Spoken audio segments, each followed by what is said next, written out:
విజయవాడలో ఉన్న ఈ కొండ సాధారణ కొండ కాదు. ఇది ఒక రహస్యంతో నిండిన శక్తి స్థలం. ఇంద్రకీలాద్రి టెంపుల్ మీద నిలబడి ఉన్న ఈ ఆలయం వేల సంవత్సరాలుగా ఒక శక్తిని దాచిపెడుతుంది. ఆ శక్తి అనుభవించిన వారు తిరిగి మామూలు మనుషులు కాలేదని అంటారు. రాత్రి సమయాల్లో ఇక్కడ జరిగే కొన్ని సంఘటనలను శాస్త్రం కూడా అర్థం చేసుకోలేకపోయింది. ఇది కేవలం ఒక దేవాలయం కాదు, ఇది ఒక మిస్టరీ, ఒక దివ్య శక్తి కేంద్రం. మీరు ఈ వీడియోను చివరి వరకు చూస్తే మీరు కూడా ఒక నిజాన్ని తెలుసుకుంటారు. అది మీ నమ్మకాన్ని పూర్తిగా మార్చేస్తుంది. విజయవాడలోని ఇంద్రకీలాద్రి గుడి ఉన్న ఈ పవిత్ర కొండ సాధారణ పర్వతం కాదు, ఒక భక్తుడి తపస్సుతో పుట్టిన దివ్యస్థలం. పురాణాల ప్రకారం ఒక యక్షుడు కీలుడు అతను భగవంతుడిపై అపారమైన భక్తితో ఇక్కడే కఠిన తపస్సు ప్రారంభించాడు. రోజులు, నెలలు, సంవత్సరాలు గడిచిపోయాయి, కానీ అతని తపస్సు మాత్రం ఆగలేదు. ఆ తపస్సుతో దేవతలు కదిలిపోయారు. చివరకు శివయ్య ప్రత్యక్షమయ్యాడు. నీకు ఏమి కావాలి అని అడిగాడు. అప్పుడు కీలుడు చెప్పిన కోరిక చాలా ఆశ్చర్యకరమైనది. ప్రభు, నేను ఎప్పటికీ మీ సేవలో ఉండాలి. ఈ భూమిపై ఒక పవిత్ర స్థలముగా మారాలి. ఆ భక్తుడిని చూసి శివుడు ప్రసన్నుడయ్యాడు. ఇక నుంచి నువ్వు ఒక పర్వతంగా మారుతావు, దేవతలు నివసించే పవిత్ర స్థలం అవుతావు అని వరం ఇచ్చాడు. అలా ఆ యక్షుడు ఈరోజు మనం చూస్తున్న ఇంద్రకీలాద్రి కొండగా మారాడు. కాలక్రమేణా ఈ కొండపై అనేక దివ్య సంఘటనలు జరిగాయి. దేవతలు అడుగుజాడలు పడిన స్థలముగా ఇది ప్రసిద్ధి చెందింది. అందుకే ఈ కొండను ఇంద్రకీలాద్రి అని పిలుస్తారు. దేవేంద్రుడితో సంబంధం ఉన్న ఈ పవిత్ర స్థలం అని విశ్వసిస్తారు. కానీ ఈ కథ ఇక్కడితో ముగియలేదు.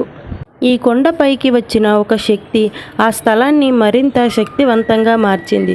ఆ శక్తి ఎవరు? ఆమె ఎలా వచ్చింది? ఇప్పుడు ఆ రహస్యం తెలుసుకుందాం. ఇంద్రకీలాద్రి ఇప్పటికే పవిత్ర స్థలం, కానీ ఒక సంఘటన ఈ కొండ శక్తిని మరింత పెంచింది. ఆ సంఘటన ఒక యుద్ధంతో ప్రారంభమైంది. లోకాలన్నింటినీ భయపెట్టిన అసురుడు మహిషాసురుడు దేవతలందరినీ ఓడించి లోకాల్లో అహంకారంతో రాజ్యం ఏలుతున్నాడు. ఆ సమయంలో దేవతలకు శక్తి ఒక్కటే, ఒక మహాశక్తిగా అవతరించింది. ఆమె దుర్గామాత. సింహంపై కూర్చుని చేతుల్లో ఆయుధాలతో, అద్భుతమైన శక్తితో దివ్య రూపం. ఆమె యుద్ధం ప్రారంభమయ్యింది. రోజులు కాదు, నెలలు కాదు, భయంకరమైన యుద్ధం. చివరికి మహిషాసురుడు అహంకారం కూలిపోయింది. దుర్గామాత అతన్ని సంహరించింది. ఆ యుద్ధం తర్వాత లోకాలు శాంతి పొందాయి. కానీ అప్పుడు ఒక ముఖ్యమైన నిర్ణయం తీసుకుంది ఆ దేవత. నేను భూమిపై ఉండాలి, భక్తులను కాపాడాలి. అలా ఆమె స్థిరపడిన స్థలం ఇంద్రకీలాద్రి గుడి. ఆ రోజు నుండి ఆ కొండ కేవలం ఒక పర్వతం కాదు, దివ్య శక్తి కేంద్రంగా మారింది. భక్తులు నమ్ముతారు ఇక్కడికి వచ్చిన వారికి అమ్మవారి ఆశీర్వాదం తప్పక లభిస్తుందని. కొంతమంది అంటారు ఇక్కడ కోరికలు చాలా వేగంగా నెరవేరుతాయని. మరికొందరు చెబుతారు అమ్మవారి శక్తిని నిజంగా అనుభవించమని. కానీ ఈ శక్తి వెనుక ఇంకా కొన్ని రహస్యాలు ఉన్నాయి. ఆ రహస్యాలు రాత్రి వేళలో బయటపడతాయని అంటారు. అవి నిజమా లేదా కేవలం కథలా? ఇప్పుడు ఆ మిస్టరీలోకి వెళ్దాం. ఇంద్రకీలాద్రి పగలు చూస్తే ఒక పవిత్ర ఆలయం, కానీ రాత్రి పడితే ఈ ప్రదేశం పూర్తిగా మారిపోతుందని అంటారు. ఇంద్రకీలాద్రి గుడి చుట్టూ రాత్రి సమయాల్లో వింత శబ్దాలు వినిపిస్తాయని కొందరు చెబుతారు. అవి గాలి శబ్దాలా లేక ఇంకేదైనానా? కొంతమంది భక్తులు చెబుతున్నది మరింత ఆశ్చర్యకరం. మేము ఆలయంలోకి వెళ్ళినప్పుడు అమ్మవారి ముఖం ఒక్కొక్కసారి ఒక్కోలా కనిపించింది. ఇది కేవలం భ్రమ లేదా నిజం రూపం మారుస్తుందా? ఇంకా ఒక విషయం ఉంది. కొంతమంది రాత్రి ఆలయం దగ్గరికి వెళ్ళినప్పుడు ఒక విచిత్రమైన అనుభూతి కలిగిందని చెబుతున్నారు. గుండె వేగంగా కొట్టుకోవడం, అసహజమైన నిశ్శబ్దం, ఎవరో చూస్తున్నట్టుగా ఫీలింగ్. ఇది భయం వలన లేదా ఆ శక్తి వలన? శాస్త్రవేత్తలు చెబుతున్నారు ఇది మనసు సృష్టించే భావాలు కావచ్చు, కానీ భక్తులు మాత్రం వేరేలా నమ్ముతున్నారు. అమ్మవారి శక్తి అక్కడ నిజంగానే ఉంది అని ఇంకా ఒక విశ్వాసం. కొంతమంది చెబుతున్నారు ఇక్కడ కోరుకున్న కోరికలు చాలా వేగంగా నెరవేరుతున్నాయని. ఇది యాదృచ్ఛికమా లేదా దివ్య శక్తి ప్రభావమా? ఇన్ని ప్రశ్నలకు సరిగ్గా సమాధానం ఎవరికీ తెలియదు. కానీ ఒక విషయం మాత్రం నిజం. ఇంద్రకీలాద్రి టెంపుల్ ఈ ప్రదేశం భక్తుల మనసుల్లో ఒక భయం, ఒక శక్తి, ఒక నమ్మకం రెండింటినీ కలిపి ఉంచుతుంది. అదే ఈ ఆలయ ప్రత్యేకత. కానీ ఈ కథలో ఇంకా ఒక ట్విస్ట్ ఉంది. కొన్ని నిజ జీవిత సంఘటనలను ఈ మిస్టరీని ఇంకా గాఢంగా మార్చాయి. ఆ సంఘటనలు ఏమిటంటే ఇప్పుడు వాటిల్లోకి వెళ్దాం.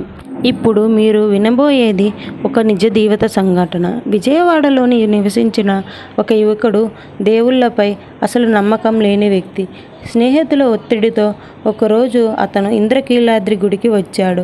అతని మనసులో ఒక ఆలోచన, ఇది కూడా ఒక సాధారణ ఆలయమే. అతను ఆలయంలోకి ప్రవేశించాడు. భక్తులు నమస్కరిస్తున్నారు, దీపాలు వెలుగుతున్నాయి. కానీ అతనికి ఏ భావన కూడా రాలేదు. అతను లోపలికి వెళ్ళి అమ్మవారి విగ్రహాన్ని చూశాడు. ఆ క్షణంలో ఏదో మారిపోయింది. గుండె వేగంగా కొట్టుకోవడం ప్రారంభమైంది. శరీరం ఒక్కసారిగా భారంగా అనిపించింది. అతను అక్కడి నుంచి బయటకు రావాలని అనుకున్నాడు, కానీ అడుగులు కదలలేదు. కొన్ని క్షణాల తర్వాత అతను చెప్పిన మాటలు ఇప్పటికీ అందరినీ ఆశ్చర్యపరిచాయి. ఎవరో నన్ను చూస్తున్నారు, కానీ అక్కడ ఎవరూ లేరు. అతను బయటకు వచ్చేసరికి మొత్తం మారిపోయాడు. అదే వ్యక్తి తరువాత ప్రతి శుక్రవారం అక్కడికి వెళ్ళటం ప్రారంభించాడు. ఎందుకు? అతను చెప్పిన సమాధానం ఒక్కటే, అక్కడ ఏదో ఉంది. అది కేవలం ఒక విగ్రహం కాదు. ఇది నిజం, లేదా అతని మనసు భ్రమించాడా? ఎవరికీ తెలియదు. కానీ ఇలాంటి అనుభవాలు చాలామంది భక్తులను చెబుతున్నారు. ఇంద్రకీలాద్రి గుడికి వెళ్ళిన తరువాత వారి జీవితాల్లో మార్పు వచ్చిందని, కొంతమందికి ధైర్యం పెరిగిందని, మరికొందరి సమస్యలు తగ్గాయని చెబుతున్నారు. ఇది యాదృచ్ఛికమా లేదా దివ్యశక్తి ప్రభావమా? ఈ ప్రశ్నలు సమాధానాలు మీ నమ్మకంపై ఆధారపడి ఉంటుంది. కానీ ఒక విషయం మాత్రం ఖచ్చితం, ఈ ఆలయం ఎవరినైనా మార్చగలదు, శక్తి కలిగి ఉంది. ఒక అమ్మాయి సంతానం లేక ఎంత బాధపడుతూ ఉండేది. ఎన్నో పూజలు చేసింది, కానీ ఆమెకు పిల్లలు పుట్టలేదు.